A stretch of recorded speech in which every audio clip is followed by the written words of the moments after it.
Hello guys, welcome to our YouTube channel study with M. आज मैं आप सभी के लिए काफ़ी इंपॉर्टेंट वीडियो लेके आई हूँ। तो देखिए, आगामी फॉरेस्ट गार्ड के एग्ज़ाम के रिगार्डिंग हमारे द्वारा forest guard special mock series start की गई है, जिसका पार्ट 50 आज मैं आप सभी के लिए लेके आई हूँ।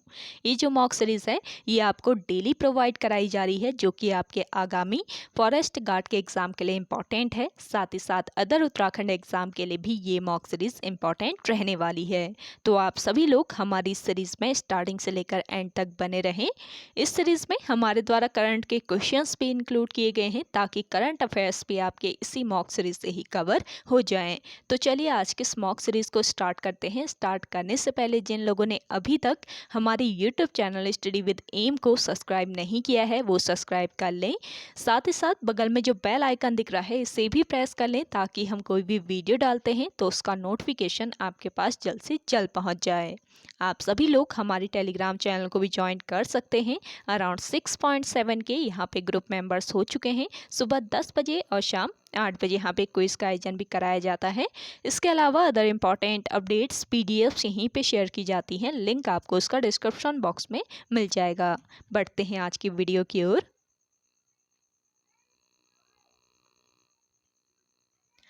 इस सीरीज का पहला क्वेश्चन है, आम महोत्सव 2022 कहाँ आयोजित किया गया। देखिए, आम महोत्सव 2022 आयोजित किया गया लखनऊ में। ऑप्शन फर्स्ट इस क्वेश्चन का करेक्ट आंसर है। देखिए, आम के शौकीनों के लिए लखनऊ में मैंगो फेस्टिवल जो है ये 4 जुलाई से लेकर 7 जुलाई तक आयोजित किया गया और इसका उद्घाटन यूपी के मुख्यमंत्री योगी आदित्यनाथ ने किया। और 4 दिनों तक चलने वाले इस मैंगो फेस्टिवल में 500 से अधिक, ध्यान दीजिएगा, इस मैंगो फेस्टिवल में 500 से अधिक किस्म के आमों को रखा गया। नेक्स्ट क्वेश्चन देखिए,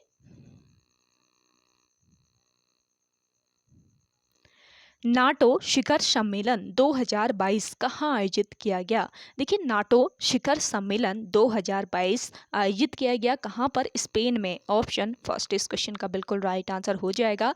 साल 2022 का नाटो मैड्रिड शिखर सम्मेलन 28 से 30 जून 2022 तक मैड्रिड स्पेन में आयोजित किया गया। मैड्रिड स्पेन में इसका आयोजन किया गया था। और साल 1957 ईस्वी में पेरिस में आयोजित पहली शिखर बैठक के बाद यह शिखर सम्मेलन का 32वां संस्करण था। ये ध्यान रखेंगे, जो स्पेन में 2022 में आयोजित किया गया ये कौन सा संस्करण था, 32वां ये संस्करण था। इंपॉर्टेंट पॉइंट है, इसको नोट कीजिएगा। और शिखर सम्मेलन की जो अध्यक्षता है, शिखर सम्मेलन की अध्यक्षता नाटो के महासचिव जेम्स स्टोल्टेनबर्ग ने की थी। जेम्स स्टोल्टेनबर्ग ने इसकी अध्यक्षता की थी, जो कि नाटो के महासचिव हैं। तो ये ध्यान रखना है आपको। और 3 दिवसीय शिखर सम्मेलन में नाटो सदस्य और भागीदार देशों के राष्ट्राध्यक्षों और शासन प्रमुखों ने भाग लिया। और नाटो शिखर बैठक सदस्य देशों के लिए गठबंधन गतिविधियों के मूल्यांकन और रणनीति दिशा प्रदान करने का एक मंच है। और बात करें इसके गठन की, तो नाटो जो है इसका गठन कब किया गया, इसका गठन किया गया 4 अप्रैल 1949 को। 4 अप्रैल 1949 को नाटो का गठन किया गया, जिसका मुख्यालय कहाँ पर स्थित है, ब्रुसेल्स बेल्जियम में। ब्रुसेल्स बेल्जियम में इसका मुख्यालय है। नेक्स्ट क्वेश्चन देखिएगा, हाल ही में किस राज्य में स्थित सिंगालीला नेशनल पार्क में लाल पांडा को लाया जाएगा। तो देखिए, हाल ही में कौन सा ऐसा राज्य है जो कि जहां पर स्थित सिंगालीला नेशनल पार्क में लाल पांडा को लाया जाएगा। तो देखिए, ये राज्य है पश्चिम बंगाल, जहां पर कौन सा नेशनल पार्क स्थित है, सिंगालीला नेशनल पार्क। और इस नेशनल पार्क में लाल पांडा को लाया जाएगा। देखिए, सिंगालीला राष्ट्रीय उद्यान जो है ये पश्चिम बंगाल राज्य के दार्जिलिंग जिले में स्थित एक राष्ट्रीय उद्यान है। और यह उद्यान सीमा लीला, यह राष्ट्रीय उद्यान जो है ये सीमा लीला पर्वत श्रेणी में स्थित है। इसकी स्थापना की अगर हम बात करें तो वर्ष 1986 ईस्वी में इस नेशनल पार्क की, इस राष्ट्रीय उद्यान की स्थापना की गई। और हाल ही में इसी राष्ट्रीय उद्यान में लाल पांडा लाया जाएगा, ये ध्यान रखेंगे। और लाल पांडा जो है ये भारत के पूर्वी हिमालय क्षेत्र में 1500 से लेकर 4000 मीटर की ऊंचाई पर सिक्किम, अरुणाचल प्रदेश तथा दार्जिलिंग के जंगलों में पाया जाता है और इसे भालू के परिवार का सदस्य माना जाता है। और एक पॉइंट और ध्यान रखेंगे, वर्ष 1996 ईस्वी में विश्व वन्य जीव कोष, वर्ष 1996 ईस्वी में विश्व वन्य जीव कोष WWF के सहयोग से पद्यजा नायडू हिमालयन जंतु पार्क के द्वारा लाल पांडा परियोजना की शुरुआत की गई। ये भी आपका महत्वपूर्ण पॉइंट है, इसको भी ध्यान रखें। अगला क्वेश्चन देखिएगा, कलियोंग को लहासा से जोड़ने वाला दर्रा है। बताइएगा कि कलियोंग को लहासा से जोड़ने वाला दर्रा इनमें से कौन सा है। आपके सामने 4 ऑप्शन दिए हैं, आपको राइट आंसर बताना है। तो देखिए, कलियोंग को लहासा से जोड़ने वाला जो दर्रा है ये है आपका जेलेपला दर्रा। ऑप्शन फर्स्ट इस क्वेश्चन का राइट आंसर हो जाएगा आपका। देखिए, जेलेपला दर्रा भारत के किस राज्य में स्थित है? सिक्किम राज्य में स्थित दर्रा है ये। सिक्किम राज्य में स्थित एक दर्रा है जेलेपला दर्रा, और इस दर्रे के द्वारा दार्जिलिंग और चुम्बी घाटी होकर तिब्बत जाने का मार्ग है। ध्यान दीजिएगा, इस दर्रे के द्वारा दार्जिलिंग और चुम्बी घाटी, दार्जिलिंग और चुम्बी घाटी होकर कहाँ जाने का मार्ग है? तिब्बत जाने का मार्ग है। और देखिए, भारत एवं चीन के बीच व्यापार इस दर्रे से भी किया जाता था। कौन सा दर्रा है ये है जेलेपला दर्रा। और भारत एवं चीन के बीच जो व्यापार है वो भी इस दर्रे से भी किया जाता था। ये पॉइंट भी आपको ध्यान में रखना है। और यह दर्रा सिक्किम को लहासा से जोड़ता है और यह चुम्बी घाटी में स्थित है। नेक्स्ट क्वेश्चन देखिएगा, महाबलीपुरम का सप्तरथ मंदिर बनवाया गया था। बताना है आपको कि महाबलीपुरम का जो सप्तरथ मंदिर है ये किसके द्वारा बनवाया गया था। तो इसका राइट आंसर हो जाएगा नरसिंह वर्मन द्वारा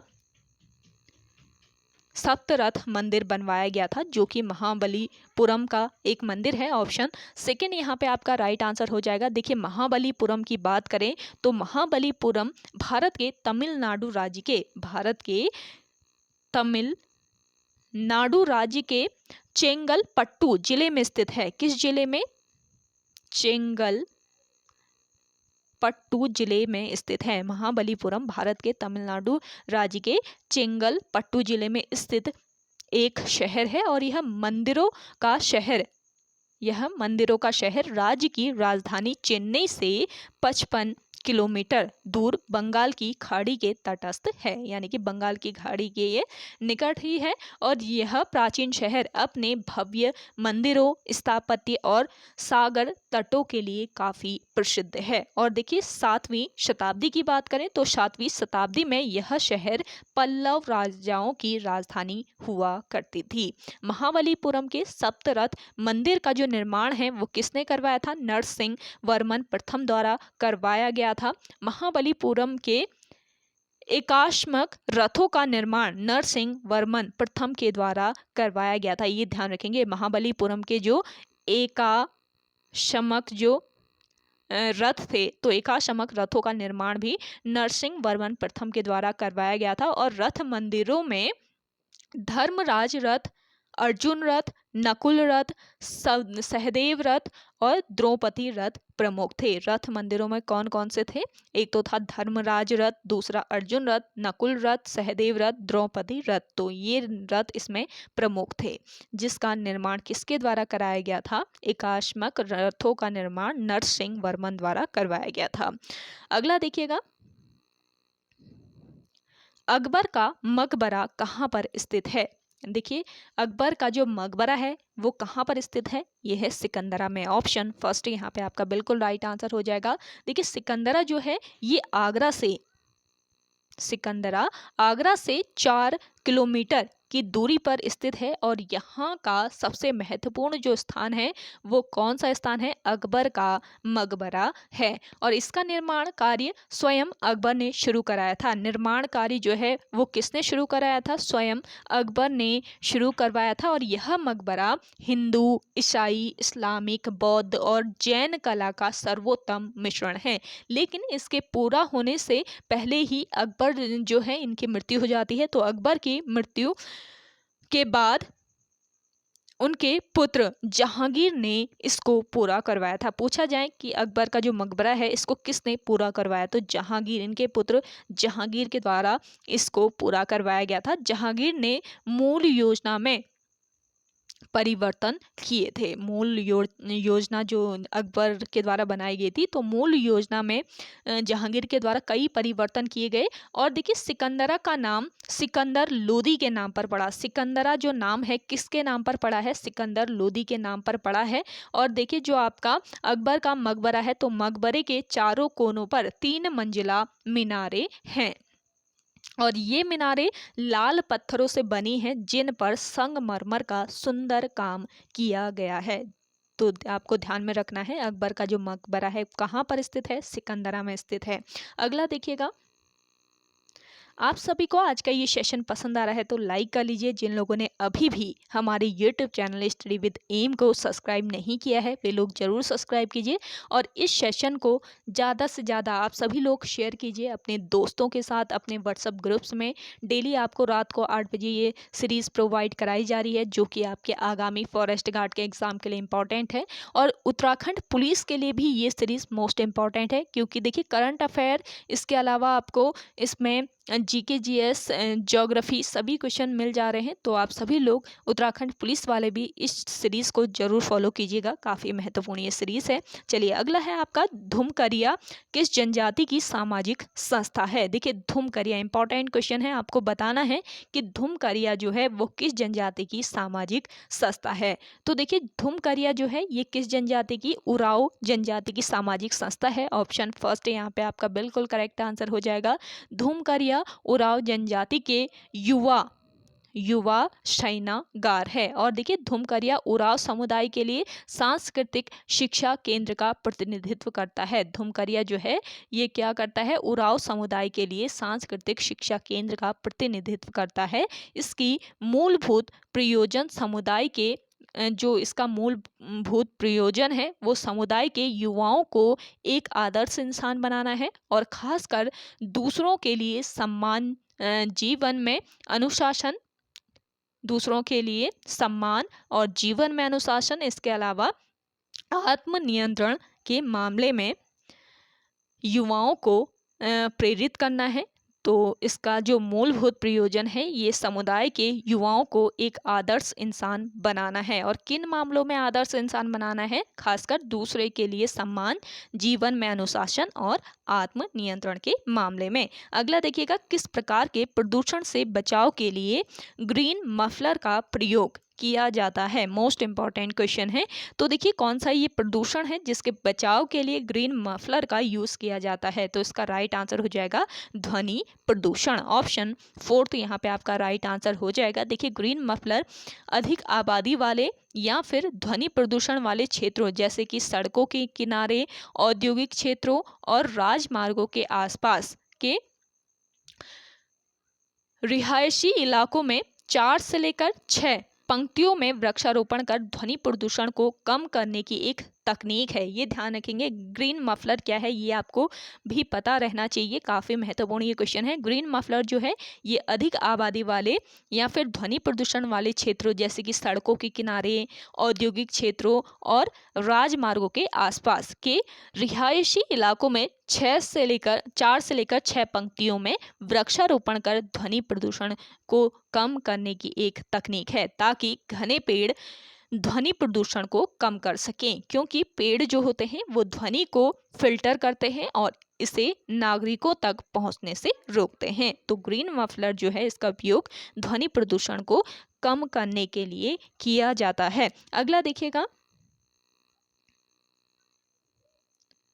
देहरादून में आरबीआई की शाखा कब स्थापित की गई? देखिए देहरादून में आरबीआई की जो शाखा है वो कब स्थापित की गई? वर्ष 2006 में। ऑप्शन थर्ड यहाँ पे आपका बिल्कुल राइट आंसर हो जाएगा। देखिए आरबीआई यानी कि रिजर्व बैंक जो है ये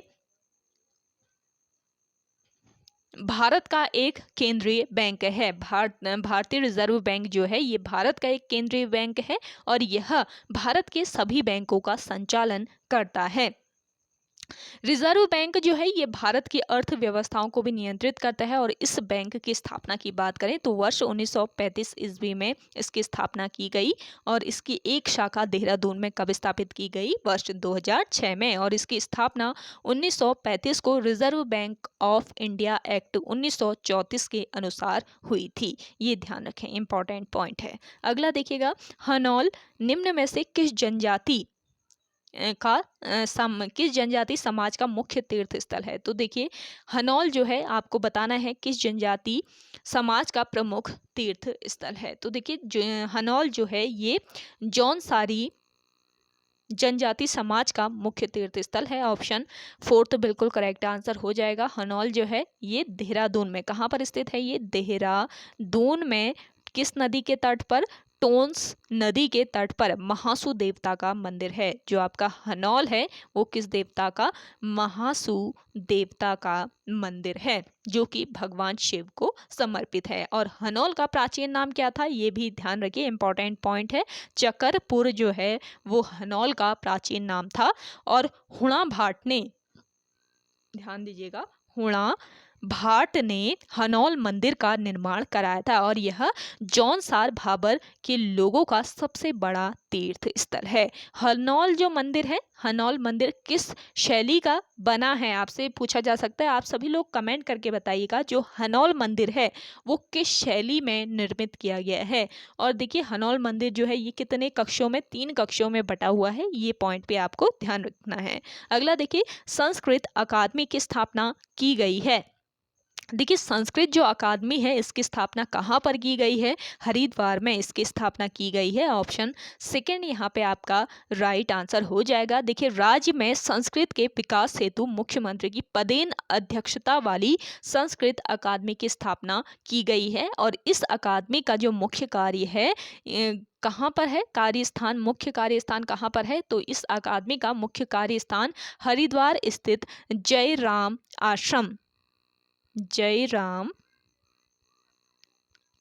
आश्रम संस्कृत विद्यालय को बनाया गया है। इस अकादमी का मुख्य कार्य स्थान हरिद्वार में स्थित जयराम आश्रम संस्कृत विद्यालय को बनाया गया है। अगला क्वेश्चन है आपका, जिन लोगों ने आज के सेशन को अभी भी शेयर नहीं किया है जल्दी से आप सभी लोग मिलकर शेयर कर दीजिए। कल क्लास प्रोवाइड कराई गई थी, आप सभी ने बहुत सपोर्ट किया है, बहुत सारा प्यार दिया है। तो आप सभी लोग ऐसे ही स्टडी विद एम को सपोर्ट करते रहें। आप सभी को इतना अच्छा यहाँ पे कंटेंट प्रोवाइड करा दिया जा रहा है हमारे द्वारा काफ़ी मेहनत से। तो आप सभी लोगों तक पहुँचाइएगा इस कंटेंट को, क्योंकि काफ़ी एक महत्वपूर्ण कंटेंट है आपके आगामी एग्ज़ाम के लिए। तो देखिए नेक्स्ट है आपका कत्यूरी राज। चलिए ये पहला कर लेते हैं। पहला है आपका सहस्त्र महाश्रताल यात्रा कहाँ से प्रारंभ होती है? देखिए सहस्त्रताल महाश्र यात्रा जो है ये कहाँ से, सहस्त्रताल महाश्रताल यात्रा कहाँ से प्रारंभ होती है ये बताना है। तो यह यात्रा प्रारंभ होती है टिहरी से। ऑप्शन फर्स्ट यहाँ पे आपका राइट आंसर हो जाएगा। सहस्त्रताल महाश्रताल यात्रा टिहरी से शुरू होकर बूढ़ा केदार से महाश्रताल के घुत्तू से उत्तरकाशी के सहस्त्रताल समूह तक जाती है। यह यात्रा टिहरी से शुरू होकर बूढ़ा केदार से महाश्रताल से घुत्तू से उत्तरकाशी के सहस्त्रताल समूह तक जाती है। और देवी देवताओं व निशान ध्वज के साथ यह यात्रा भाद्रपद महीने में होती है। एक तो देवी देवताओं व निशान, इसका निशान क्या होता है? ध्वज मन, जब कोई यात्रा जाती है उससे पहले एक झंडा टाइप का जाता है ना, ध्वज, उसको ध्वज बोलते। तो ध्वज के साथ यह यात्रा किस महीने में होती है? भाद्रपद जनपद महीने में यह यात्रा होती है। अगला क्वेश्चन है आपका, कत्यूरी राजवंश की कुलदेवी का नाम क्या था? देखिए कत्यूरी राजवंश की जो कुलदेवी थी इसका नाम क्या था? इसका नाम था कोट भ्रामरी देवी। ऑप्शन फर्स्ट यहाँ पे आपका बिल्कुल करेक्ट आंसर है। कत्यूरी राजवंश की कुल देवी का नाम था कोट भ्रामरी देवी। देखिए कोट भ्रामरी मंदिर जो है ये कहाँ पर स्थित है? बागेश्वर में स्थित है। कोट भ्रामरी का मंदिर बागेश्वर जनपद में स्थित है। और कोट भ्रामरी देवी कत्यूरियों की अधिष्ठात्री देवी थी। कत्यूरी वंश की स्थापना की अगर हम बात करें तो 700 ईस्वी में कत्यूरी वंश की स्थापना हुई और कत्यूरी शासकों की जो पहली राजधानी थी वो कहाँ पर थी? जोशी मठ में। और संस्थापक पूछा जाए कत्यूरी वंश के संस्थापक कौन थे तो बसंत देव जो हैं, बसंत देव कत्यूरी वंश के संस्थापक थे और 700 ईस्वी में बसंत देव ने कत्यूरी राजवंश की स्थापना की। और कत्यूरियों का जो विशाल साम्राज्य था वो किसके अत्याचारों के कारण समाप्त हो गया था? ब्रह्मदेव। ब्रह्मदेव जो था ये काफी अत्याचारी शासक था तो उसके अत्याचारों के कारण कत्यूरी राजवंश जो है ये समाप्त हो गया और ब्रह्मदेव को वीरम देव भी कहा जाता है। अगला क्वेश्चन देखिएगा,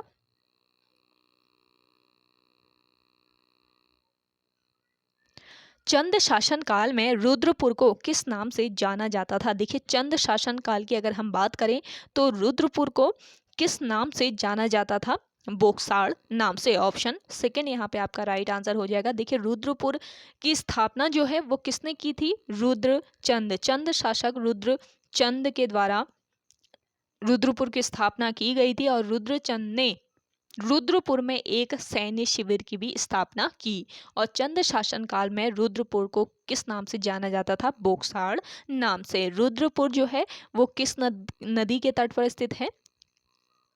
कल्याणी नदी के तट पर स्थित है रुद्रपुर। और चंद काल में कोटा काशीपुर का नाम था। देखिए चंद शासन काल में काशीपुर का क्या नाम था पूछा जा सकता है तो ये पॉइंट भी आप ध्यान रखेंगे। कोटा था काशीपुर का नाम और बोक्साड़ था किसका नाम? रुद्रपुर का नाम। और बाजपुर का पुराना नाम पूछा जाए तो ये भी ध्यान रखेंगे, मुंडिया जो था वो बाजपुर का पुराना नाम था। और आपसे पूछा जाए कि जसपुर का पुराना नाम क्या था तो जसपुर का पुराना नाम था सहजगीर। सहजगीर या फिर शाह जाफर। तो ये भी आपको ध्यान में रखना है। सभी इंपॉर्टेंट पॉइंट है और सभी जो नगर हैं ये किस जनपद में है? उधम सिंह नगर जनपद में। अगला देखिएगा, रतन कवि का वास्तविक नाम क्या है? देखिए रतन कवि जो है इसका वास्तविक जो नाम है वो क्या था? रतन बहुगुणा। ऑप्शन फर्स्ट यहाँ पे आपका राइट आंसर हो जाएगा। रतन कवि जो थे इनका वास्तविक नाम था रतन बहुगुणा। रतन कवि जो है ये रीति काल के कवि थे। किस काल के कवि थे पूछा जाए तो रीति काल के ये कवि थे रतन कवि। और रतन कवि फतेह शाह के दरबारी कवि थे। किस पवार शासक के दरबारी कवि थे? फतेह शाह के ये दरबारी कवि थे। रतन कवि के अलावा जटाधव और मतीराम, जटाधर और मतीराम जो हैं ये भी फतेह शाह के दरबारी कवि थे। और रतन कवि ने फतेह शाह को हिंदुओं का रक्षक, शील का सागर भी कहा था। और संवत 1827 में रतन कवि ने अलंकार दर्पण लिखा। ये ध्यान रखेंगे, अलंकार दर्पण किसके द्वारा लिखा गया है?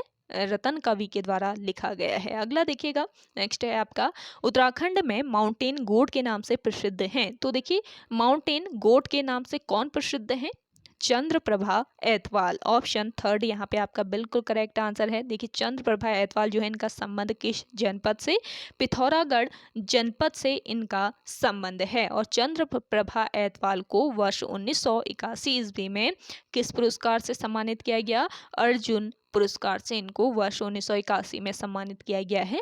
और चंद्रप्रभा ऐतवाल ने दियारा बुग्याल को विश्व मानचित्र में स्थान दिलाया और इन्हें तेन सिंह नार्गे एडवेंचर अवार्ड से भी सम्मानित किया गया है। ये भी आप ध्यान रखेंगे।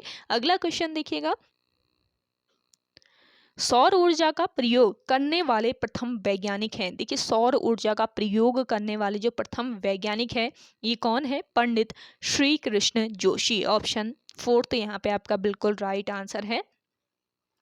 पंडित श्री कृष्ण जोशी जो हैं ये उत्तराखंड के पहले सौर ऊर्जा विज्ञानी हैं और इन्होंने भानु प्रताप नामक यंत्र की खोज की। इंपॉर्टेंट पॉइंट है, आपसे पूछा जाए भानु प्रताप नामक यंत्र की खोज किसने की, तो आपका राइट आंसर हो जाएगा श्री कृष्ण जोशी, जिनका संबंध किस जनपद से है, इनका संबंध है अल्मोड़ा जनपद से। अल्मोड़ा जनपद से इनका संबंध है श्री कृष्ण जोशी का। अगला देखिएगा, केंद्रीय सेना का संगठन करने वाला पहला शासक था। मोस्ट इंपॉर्टेंट है, केंद्रीय सेना का संगठन करने वाला जो पहला शासक था वो कौन था, वो था अजय पाल। ऑप्शन फर्स्ट बिल्कुल राइट आंसर है। देखिए अजय पाल चांदपुर गढ़ के, अजय पाल चांदपुर गढ़ के गणपति आनंद पाल के पुत्र थे और अजय पाल ने 52 गढ़ों को अपने बाहुबल से जीता था। और प्रसिद्ध माप तौल का जो मापक है, क्या है इसका नाम, पाथा। प्रसिद्ध माप तौल का मापक पाथा का जो प्रचलन है वो भी किसने किया था, अजय पाल ने ही किया था। और इसके अलावा धूली पाथा का प्रचलन भी अजय पाल ने ही किया था। अजय पाल को गढ़वाल का अशोक कहा जाता है, ये ध्यान रखना है। अगला देखिएगा, उत्तराखंड में कूली बेगार प्रथा नामक पुस्तक के लेखक कौन हैं। देखिए उत्तराखंड में कूली बेगार प्रथा पुस्तक के लेखक की बात करें तो कौन थे इसके लेखक। जिन लोगों को आंसर आ रहा है जल्दी से आप सभी लोग कमेंट सेक्शन में कमेंट करके बताएं इसका आंसर क्या होगा। उत्तराखंड में कूली प्रथा नामक पुस्तक के लेखक कौन है, जल्दी से आंसर कीजिए आप सभी लोग। उत्तराखंड में कूली बेगार प्रथा नामक पुस्तक के लेखक हैं शेखर पाठक। ऑप्शन सेकेंड यहाँ पे आपका राइट आंसर है। देखिए शेखर पाठक उत्तराखंड से एक भारतीय इतिहासकार, उत्तराखंड के एक भारतीय इतिहासकार, लेखक और विद्वान हैं और ये 1983 ईस्वी में